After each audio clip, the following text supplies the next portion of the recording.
Okay, good evening everyone, and welcome to today's Scrutiny Children's Services Review Group.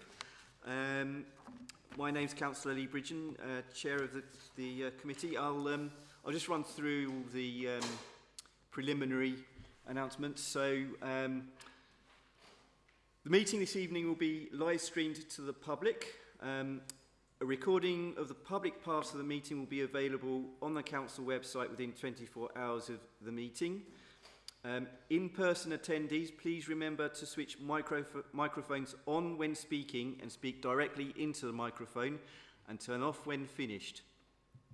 Attendees, please also make sure you switch off your mobile phones or put onto the silent mode. If you need to take a call, please leave the room. Okay, so we'll move on to the first item of the agenda, which is apologies for absence. We have no apologies, Chair. Thank you. We'll move on to item 2, which is relates to the minutes of the last meeting on the 21st of June, which are provided from on pages 1 to 13 of the agenda pack. Any comments on the minutes? Okay, so those, I'll deem those as confirmed then. Thank you. Okay, moving on to item 3, which is disclosures of interest. So I'll start by declaring that I'm Governor of Summaries Junior School. Councillor Keynes? Governor of Queen Elizabeth School and Governor of the Virtual School. Councillor Abbas? Governor at William Austin Junior School. Any others? No? Okay, thank you. Moving on to item 4, which is urgent business. None, Chair. Thank you. And references from committees and other bodies? None, Chair. Okay, thank you. Under item 6, the Chair's update, just a couple of updates from me. So we're currently without any co-opted parent governors, but the elections to select a couple of co-opted parent governors are scheduled for August, so that's just an update for the committee. My other update is that sadly, our interim service director for children's operations, Damien Elcock, will be leaving Luton Borough Council in the not too distant future. And I'd just like to record my thanks and the committee's thanks for his contributions to Luton Borough Council and to these meetings. I have nothing else under the Chair's update, so we'll move on to the main agenda, onto item 7, which is the Luton Youth Justice Plan for 2023 through to 2024, which are on pages 14 to 55 of your agenda pack, and that's in the capable hands of David Collins. Thank you. Thank you very much, Chair.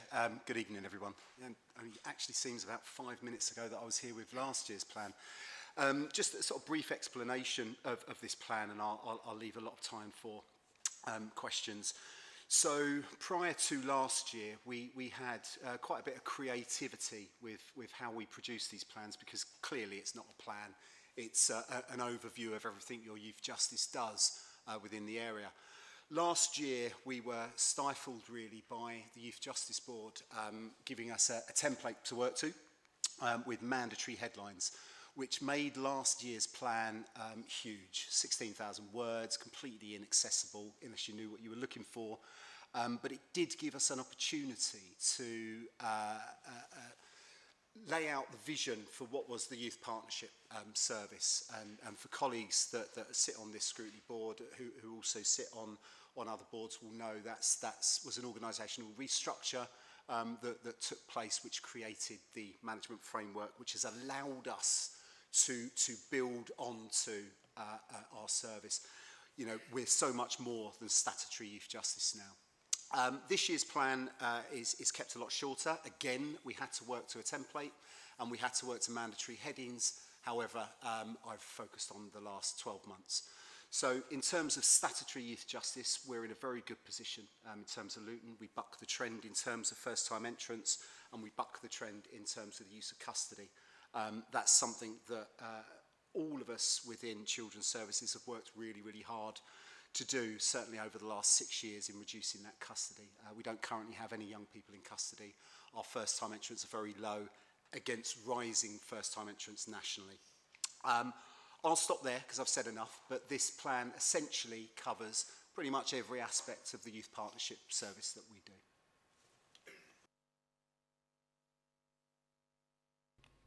Councillor Petts?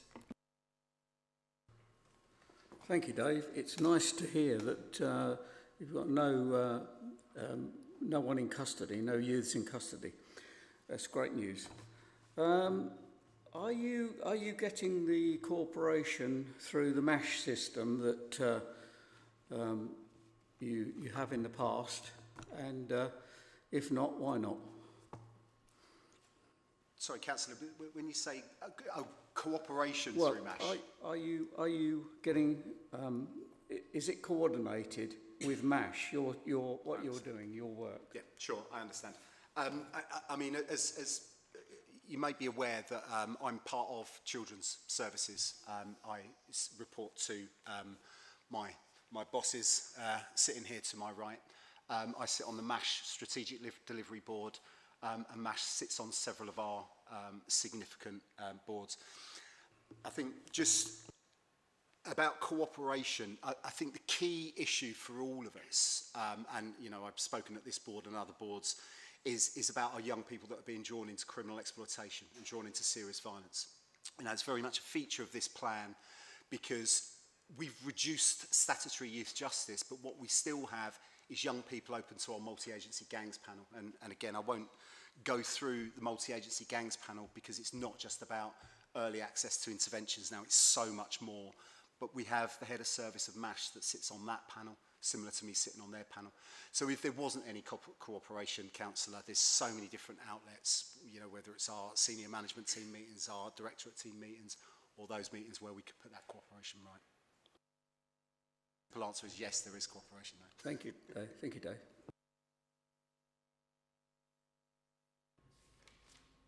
Any other questions, comments? No?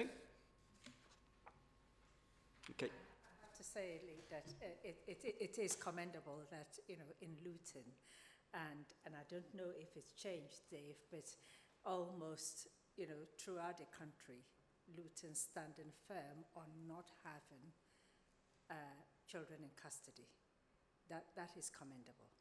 You know, really huge success there, and really reflects the partnership work with everybody in Luton to ensure that, you know, the safety of those children, but particularly that where children don't need to be in custody, they don't need to be there, and we put other measures in place. So really commendable there. Thank you. Thank you. There being no further questions or comments on that, so the recommendation for this item is that the Children's Services Review Group has oversight and scrutiny of the Luton Youth Justice Plan, which we have been, and thank you, David, for your report. Thank you.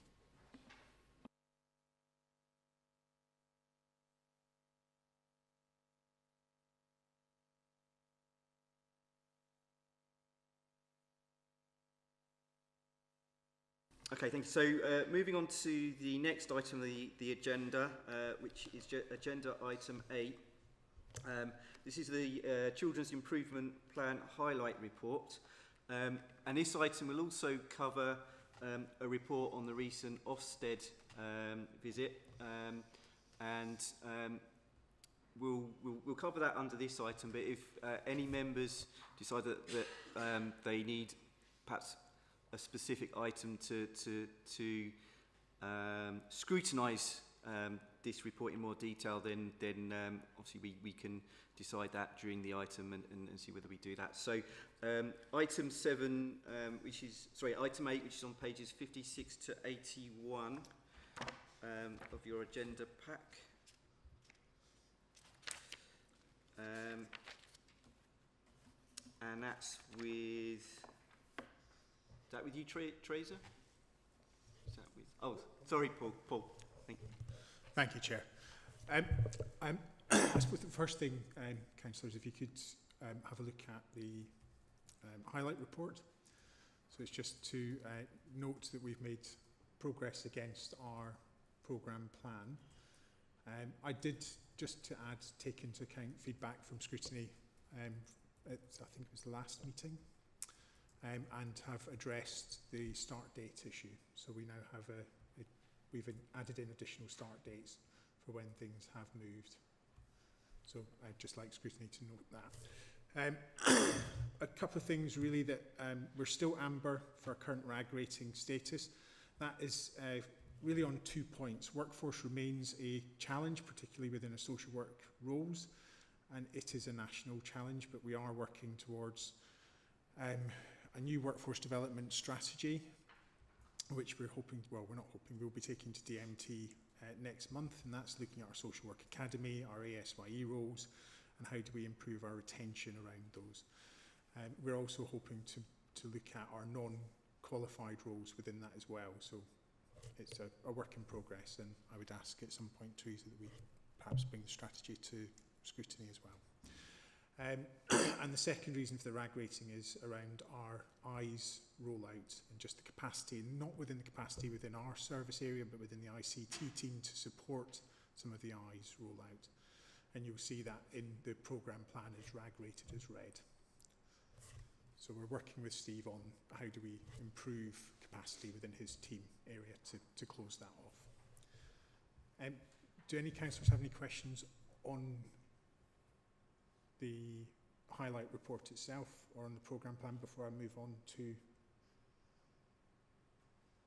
Thank you. I don't have any questions myself. Any questions from colleagues? No? No. Please carry on, Paul. Cheers. So Ofsted came to do a focused visit on our front door on the 14th and 15th of June. It was very positive, all in all. They noted that despite the significant changes that we've had in the last sort of 9 months, if you like, that our service remained effective, that our front door provides suitable advice, help and support in a timely manner. Our permanent workforce is stabilising, which is really positive, particularly within the MASH, and we're working hard to do that within the family assessment and support service as well.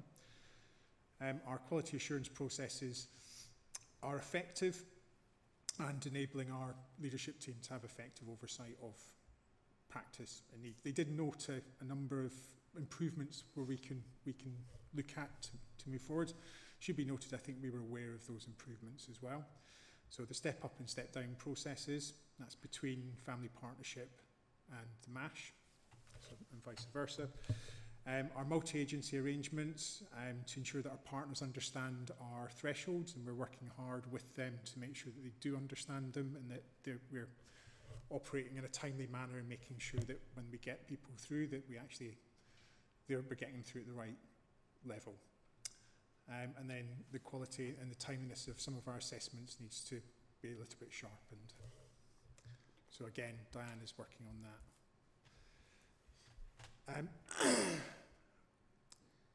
I don't know, I think realistically it was generally a very positive visit from Ofsted. I don't know if colleagues want to add to that.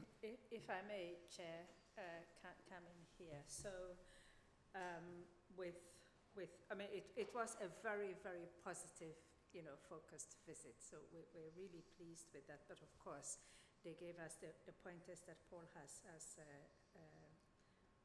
placed here. Now, with all of this, I think, what we took back, greatly so, was around our partnership working, and we've moved that forward already with our partners. So we're going to be having, on the 16th of August, for example, a meeting with all of the partners to look at, what are the issues for us? And in Luton, what are we doing well, but what can we do better? But better still, that we are now taking this back to our Children Improvement Board, because that's our governance, and that's the board that in many ways provides a scrutiny, you know, for us. So we're taking that back, where partners again come together, and that is to reassure the board, you know, how well we're doing, you know, how well we're not doing things, but how well our partnership working is progressing in Luton, what some of the difficulties are, but importantly, as partners then, what do we identify as areas we would work on to improve where we believe it's not working well, yeah? And I wanted us to take that back to our Children Improvement Board, because as I said, it is our scrutiny. It is the area that, yes, what and all, we put our soul out in terms of how we're safeguarding children, how we're progressing improvement in Luton. So that is the 28th of September. And I said that, we will have that discussion there, open it up so that it is not a secret. It's not something that we do in silos. Everybody, we are all in this together. And we put you know forward how we're going to move our plans, our improvement work in Luton forward. Yeah. Thank you. So I don't know, Paul, if you were going to pick this up, but Chair and colleagues, Ofsted doesn't go away. We had a further annual engagement meeting in July and had a discussion with them about future inspection activity. So just for colleagues, for yourselves, information that Ofsted will look to perhaps do a further focus visit, or what they call a joint targeted area inspection within the next year. They said about a year's time. So we expect it to be just after summer of 2024, but we'll be starting that preparation now with a view to a full independent inspection of local authority children's services, ILACs, at the end of 25, beginning of 26. So those are the timeframes we're working to. But of course, as Teresa's put it, and as Paul's put it in his improvement plan update, the journey continues for children's social care. And we continue to scrutinise. And I think one thing that has been positive from this most recent inspection experience is that Ofsted noted that we knew where the areas were that we needed to improve, and that we had plans in place to deliver on them. And I think we just need to continue that as strongly as possible. So just wanted to add that. Thank you. Yeah, and this is definitely very positive result and feedback that we've received. Just ask once more, any questions or comments on this item? Councillor Petts? Yeah, can I just ask if you're getting enough people coming forward for adoption? Adoption? Yeah, for children to be adopted. Yes, absolutely. We're going to go on to the adoption report in a moment. But to answer your question, you know, straight on, yes, yeah. Yeah, so we'll be covering adoption under the next item. Councillor Abbas? Thank you for that. It's good to hear that the visit went well, and I think you were saying Ofsted is about 2 years away from coming in and doing a proper inspection where they will change the grading. What are the things that you're most concerned about in terms of that might derail us getting a good in 2 years' time? A good one. What might derail us? Well, at this moment in time, and I don't want to be overly confident, but at this time, we know ourselves well. Yeah. What would get in the way a little? We've already mentioned the issues we have around permanent recruitment of social workers. Yeah, that is a piece of work we are really we're working hard to ensure that we have that permanency, because if we don't have the right people in the system, then that becomes a blocker. That, yes, to use your word, that could derail us a little. What we have at the moment, and I'm cautious about it, but what we have at the moment, what we're hearing is people are committed, people want to remain in Luton, and we're seeing that stability, you know. So, and we know this because we did a road show together. You know, Diraj has come in and started that. We had, you know, in March we had a social work day. We celebrated it. So we're hearing from social workers what they want in Luton. A majority of them are saying, hard as it is in Luton, we actually like Luton. Yeah, so that is good. So we're mindful of that, and we're working very hard in terms of the recruitment. So this morning, for example, I was talking to, I haven't shared this, but I was talking to Frontline social work to look at, you know, ways that we can, you know, recruit and maintain some stability. We've had, you know, apprenticeships. We've had 10 apprentices in, so we're looking ahead. We have our academy in the ASYEs. We're really recruiting to that. And the good thing, just looking at the figures from this year, comparing this year to last year, we already have sort of 37, you know, social work, ASYEs in place, 28 at the moment, and we have another 12 to come to start off in September. So, you know, we are doing well there, and we want to maintain that momentum, but probably also maintain our permanent staff. So a lot there, that could derail us. I think what could derail us also would be, and I'll come to the councillors here, if we didn't get your support. Yeah, that could derail us, you see, because we rely on your support. You're out there and you're talking to the public about what it is we do. We want social work to be an area that people reach out for, not run away from, you know. So I will say what could derail us is if our community don't work with us as well as we would want them to work with us, and they run away from us. So the job now on you guys to spread the good word about social care.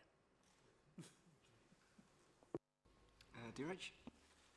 Thank you. Just to, and completely agree with Teresa, so the two main areas for concern for us remain workforce and placement sufficiency, and that's not unique to Luton. We, as a means to ensure that we're constantly aware of where we are and make sure that we are not resting on our laurels, we have a range of audit activities that go on, a range of performance indicators we're scrutinising regularly, and we've also been working very closely with our sector-led improvement partners, Essex, who are at the moment undertaking a series of diagnostics for us. So they're in physically reviewing cases, talking to staff, and actually that adds for us a level of independent scrutiny into services, and then they provide the feedback to us. And actually that starts to help us formulate our next steps and action plans.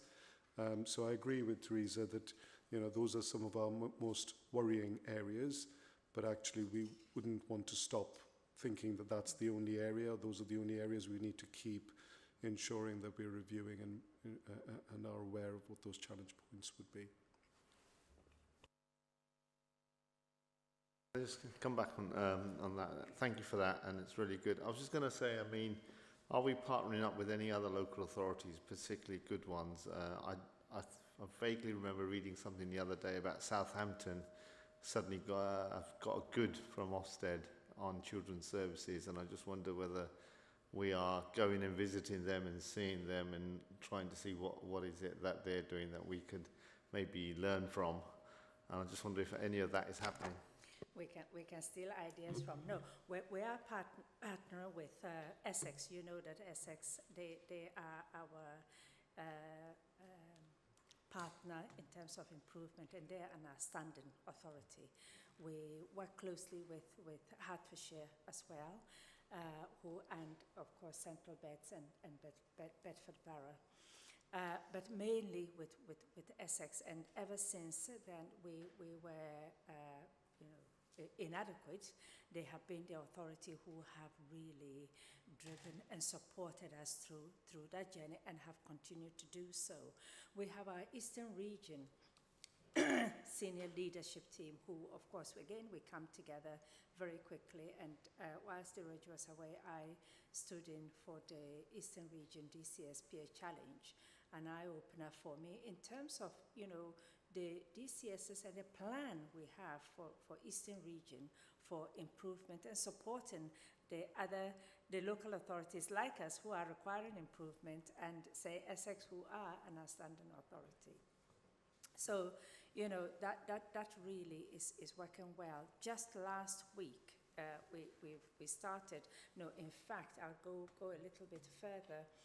Before Ofsted came, we had, Essex came in and did fantastic work again, a diagnostic of our marsh, to give us an idea.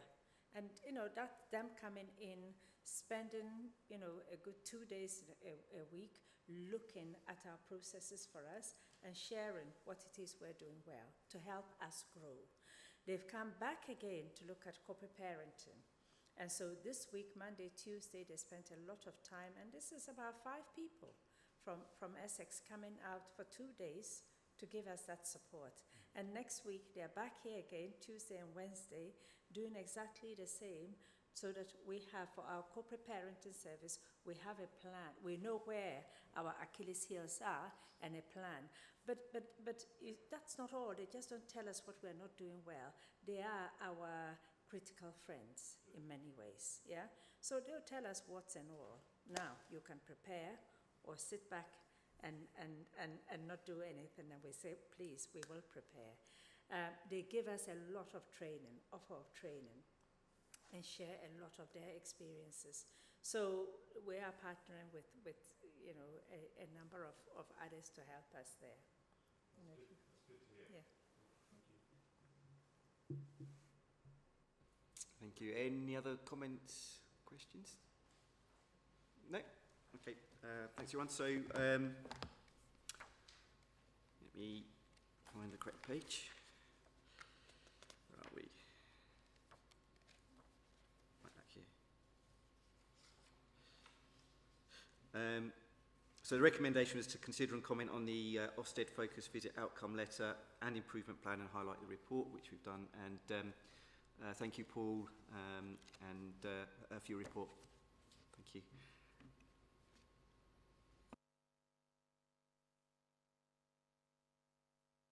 Okay, back to the agenda page. So, Did you want to come back on this one? I think, yeah, so I mentioned before we came to this item that if members wanted to, we can come back to this Ofsted report, but I think given, I guess, I think we've covered everything that anybody might want to ask.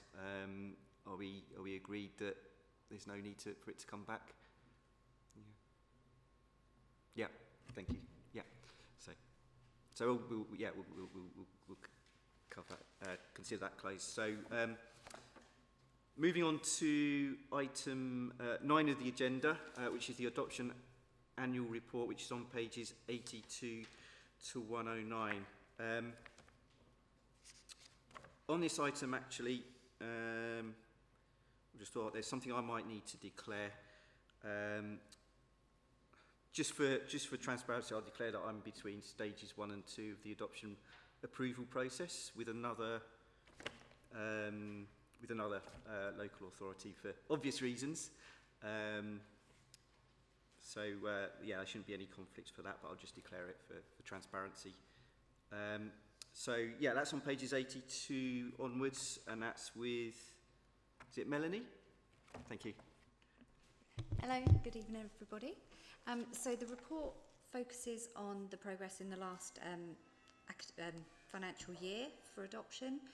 We continue to benefit from a really, really strong and robust relationship as part of the Regional Adoption Alliance, and I think it's important to highlight that. That helps us in terms of practice innovation and also moving forward in the services that we offer.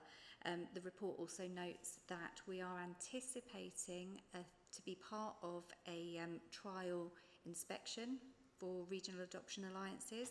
So Ofsted have told us that they are expecting to run that in the autumn term.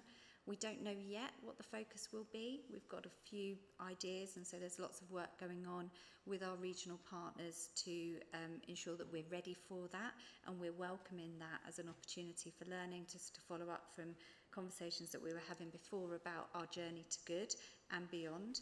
So that's happening, and we're anticipating that coming forward. Within the data in the report that you'll see that we've got some more unpicking to do in terms of our timescales, and that's our timeliness from children entering care to actually being placed within their adoptive placements. You'll see that the data has in the last year increased, and we're curious in relation to that in terms of care proceedings. Having looked at the detail of the data, so we're looking at 14 children, what I can tell you, and it's really something that we need to celebrate, is that we don't give up on permanence for our children, and some of our children with complex needs, disabilities, special educational needs. We don't give up on the idea of permanence via adoption. The process does take longer, but we've had some really, really positive outcomes. But you will see that impacting and influencing on the data, but we would say for good reason, because it's important that we are secure when we're making those decisions and ensuring that children, once they're in their forever homes, that actually that package of support around those children and those families is as such to mitigate against adoption breakdown. You'll see in the report that there's more work for us to do in relation to recruitment of adopters. Nationally, what I would say is, and data just published, 56% of children achieve permanence via special guardianship rather than adoption. What we had nationally was an excess of adopters in terms of the number of children who were placed for adoption. So we had to think carefully, because obviously the impact that has on potential adopters, but it's important that we're looking at the needs of our children and the adopters that are coming through the process. And we look not just the needs of our children, but we look at the needs of the children across the Regional Adoption Alliance. And that's where our partnership with our colleagues in the Eastern region is really strong and really, you know, pays dividends, I think, for our children and achieving their permanence. In terms of picking up on what Teresa was talking about, just about what might trip us up in terms of our journey to good. Our adoption team is fully staffed with fully permanent members of staff. That's a great achievement. We've achieved that well, and we're going from strength to strength. We are focusing on modernising adoption agenda. So that's what commonly might be known as sort of open adoption, where contact between children and their birth families, if it's safe to do so, can be put into place, and we believe that to be in the best interest of children for their identity, etc., and understanding their journey. So we're working with our regional adoption colleagues in relation to that model and what that looks like. We're also focusing on early permanence, otherwise known as foster to adopt, is a key priority to ensure that children who need permanence within an adoptive placement actually achieve that at the very earliest age. And that comes back to the work in family safeguarding, when we're looking at the family network meetings, looking at actually who might be able to put themselves forward, and when that's ruled out, that we then are looking at early permanence to reduce the number of transitions in children's early childhood. So that's sort of an abridged version of where we are and what we plan to do in the forthcoming year, which obviously we will report to you on next year. And I'm happy to take any questions. Thank you. I've got a few questions to ask. Right. So, in relation to the figures on page 104, which is the number of adoptions, so we saw sort of obviously a good figure that 2021-22 we hit 23, which is more than the 19 figure, and I think it looks like we're on course to again reach the target for 22-23. I was just curious as to what proportion of these adoptions were early permanents? That's a good question. I think we're looking at early permanence, but what we'll see with some of our adoptions, of the 14, we've had foster carers move forward for adoption for the children, so they weren't necessarily early permanents at that point. And this talks to the complexity. So there's one child, you know, the complexity of their needs, but actually the foster carers over that permanency planning. So we have regularly permanency planning meetings every 6 weeks, which the foster carers are part of, the family finders are part of, and so on. So we're always having those conversations about permanence within their foster placements, and we have achieved that. Thank you. And are prospective adopters generally receptive to the idea of early permanence? Yes, so that's raised at the very, very earliest point, and we have, as part of our training, we have experienced adopters come along to provide that support. We also will ensure that there's, and you'll see in the report, special arrangements for support around early permanence, because there is a chance that the care plan for that child might not be adoption at the end of the day, and so we make sure that we fully support and wrap ourselves around those families, so they're understanding exactly what that looks like. Thank you. On the assessment process, it mentions that social workers are experienced in each of the stage 1 and stage 2 of the process. Do they tend to just stick to that stage 1 or the stage 2, or do they do swap, do they, so that the experience is kind of shared? Absolutely. So what we would do is reduce the number of changes of social workers wherever possible. And as I said, we've got a fully staffed permanent team now, which is brilliant. And so what we do is remain that social worker with that potential adopter throughout that assessment process. And I think that's why when we look at our recruitment, a lot of it is either return adopters come back to us because they have a positive experience, but also word of mouth. When we look at, you know, our sources of when people come to us, that comes through with great strength. Great. That's all good. Just one other question I think I've got is, what's, obviously you can have a maximum, I think, of 6 months between stage 1 and stage 2. What's kind of the average waiting time for someone hoping to start stage 2, and I guess linked to that, how many prospective adopters are currently on the waiting list for stage 2? I think we talked that in the report. What we would say is we don't cause any natural delays ourselves. Because of the way the team is structured, we will ensure that swift progression, but we also recognise that it's important for adopters to have time to pause and reflect, and so we do work at their pace. But from our point of view in Luton, we would progress in accordance with the pace of those potential carers, and we are staffed in a way that enables us to be very responsive. Okay, thank you. Any questions? Councillor Abbas? Thank you. I was just looking on page 20 of the report, and the average time between a child entering care and moving in with his adopted family. We've got, for Luton, we're saying it's an average of 586, and it's gone up. Yes. Any reason why that's happened, given it's so much greater than national average? Yeah, I think there are multiple reasons. As I say, there's the complexity of the children. Okay, so for some children, that might be due to the family circumstances, so care proceedings go beyond the 26 weeks. We've had some care proceedings go on for an incredible long period of time, because to get to a decision from the court around placement order, we have to get to the stage of nothing else will do. And often, you know, we would explore at every point of either pre-proceedings or in proceedings, family, we would be doing viability assessments, who else might come forward, etc. And that takes time, and sometimes we have late notification, and we do work locally with the family court around ensuring that time frames are as child focused as possible. We use the frame in the child's timescales, but sometimes it does go beyond. And then when we're family finding, as I say, we don't give up on children. So we, in Luton, would consider adoption as permanence for older children, whereas other places may not. Okay, so that makes some children more challenging to find the appropriate forever family for. And so we want to give all children the opportunity to achieve permanence within an adoptive placement, but that sometimes will have an impact on the timescale.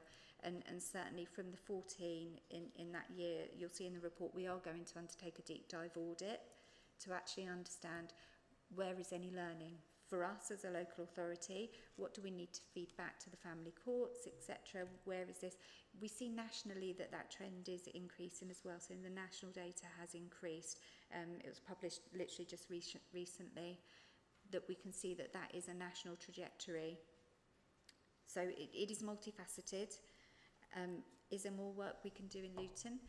Absolutely, we're open to that idea. But also we will continue to not give up on adoption for permanence. If I may just add to what Mel has said, that yes, the absolute is that we're not giving up on children, but we also have to think that, you know, for this number, and you know, Mel and I, we've talked about this and looked at the time scales, you know, a small proportion of children who it may be longer, we look at outcomes for those children. Was that the right decision for them? Yes. Does it matter if the time scale is too high? Of course, you know, within local authority, that's part of our process. But for those children, is that the best outcomes? Yes. And we look through and we can see that we've had children with special educational needs, we've had children, older children, who we've been, you know, successful at adopting in Luton. So, yeah, it works in, you know, different ways to meet, you know, children's needs. Yeah.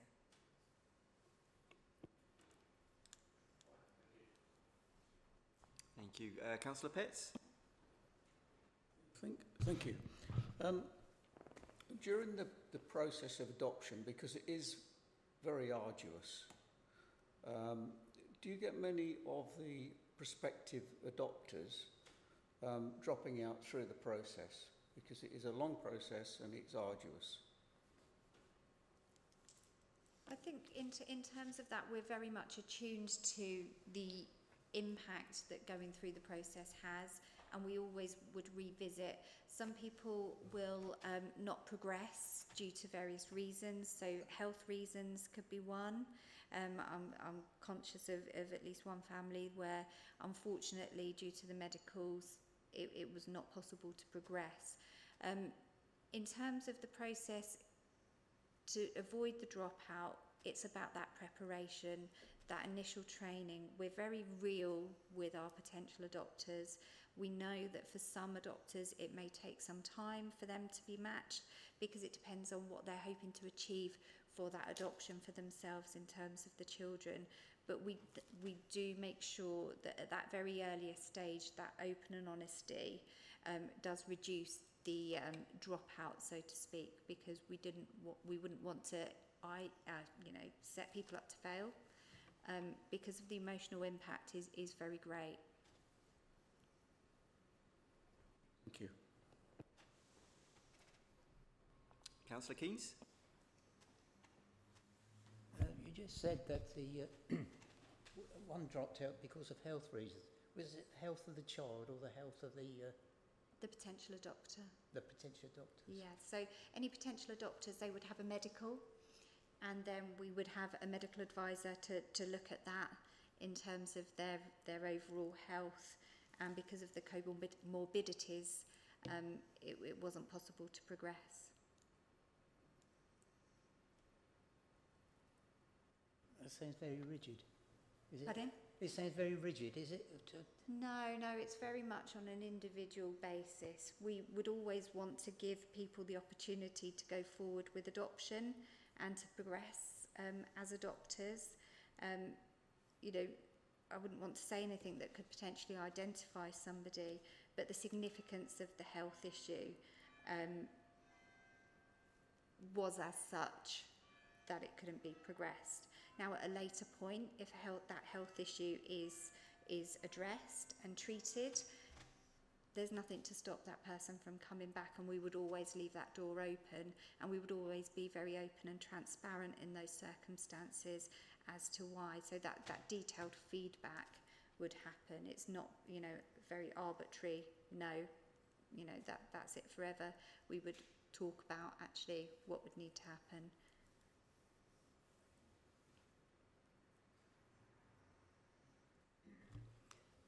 Are the courts back up to speed, or are you still having problems with them? In terms of adoption orders, Yeah. what we're finding is we have children in their adoptive placements, and it's taken us a good while to get the adoption orders. So the applications are in, but it is, with the family courts, unfortunately, it does take some time. The good part of that is the children are placed, so they are within their adoptive placements, but the actual adoption order can take some time. There's no way of speeding that up. No, it's the courts. But there's no way of speeding that up, is there? I think it's, the demand on the family courts and the times tabling and etc. and so on. It is a challenge. And there are ongoing discussions. Obviously, we are part of the local family justice board, and we are having those conversations. It's not me myself, it's my colleagues. But those conversations are being had in relation to the impact of court timetabling. What that does mean is that as a local authority, it's really important that we are very tight with our court compliance in terms of timescales, so we're not missing hearings, etc., that we're putting our papers in and filing those in good time to avoid any unnecessary delays.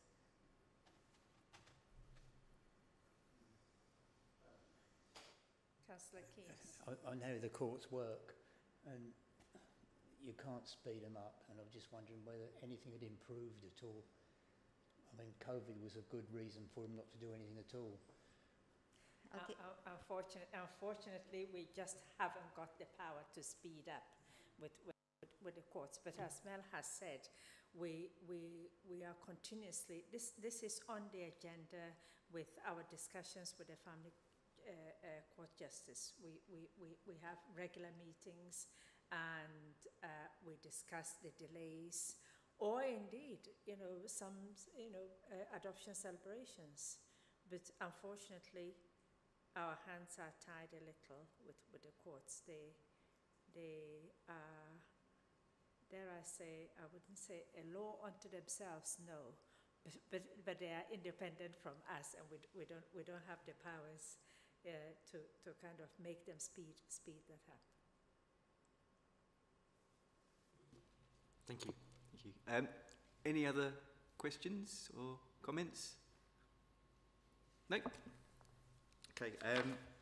Thanks for the report. I think it was just a case of noting the report. So, right the page. Yeah.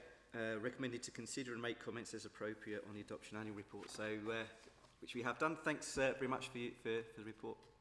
Thank you. We'll move on to the next item of the agenda, which is item 10, the draft work programme for 23-24, and that's on pages 110 onwards of your agenda packs. So the next meeting is on the 20th of September.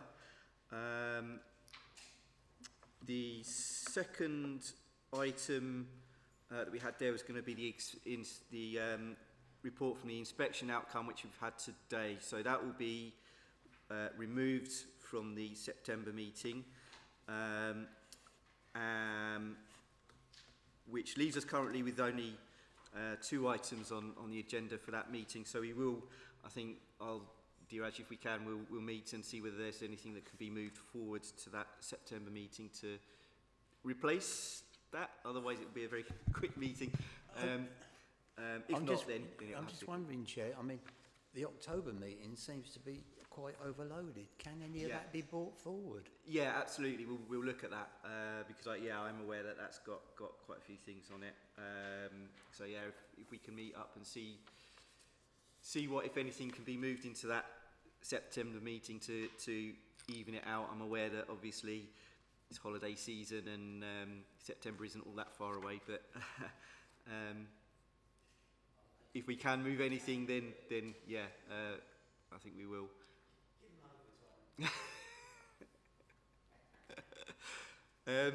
Any questions or comments on the forward plan?